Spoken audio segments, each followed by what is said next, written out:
Ar Vācijas pilsētu Geesthakti kuldīgai sadarbība veidojusies jau 90. gadu sākumā. Tēlaini varētu teikt, ka draudzība iepazinusi atjaunotās Latvijas attīstību. Ir pat tā, ka Geesthaktē ir izveidojies vesels kuldīgas draugu klubs vai biedrība. Un viņi regulāri katru gadu brauc uz Kuldīgu. Sākotnēji sadarbība bija sociālajā jomā, kad Geesthaktieši sūtīja uz Kuldīgu humāno palīdzību, ziedoja naudu māsturīgajiem iedzīvotājiem un bērnu pusdienām skolā.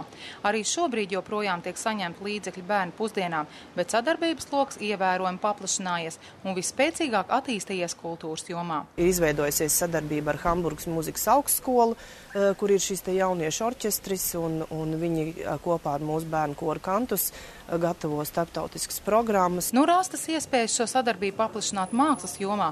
Vairāk kārtīgi gleznotājs kuldīdznieks Valdis Līcītis ar izstādēm viesojies Vācijā. Tur par darbiem ieinteresējušās arī Geesthaktes mākslinieces un ieradušās Kuldīgā, lai runātu jau par konkrētu sadarbību ne tikai ar vienu mākslinieku, bet pilsētu kopumā. Esam ļoti interesēti sadarbībā.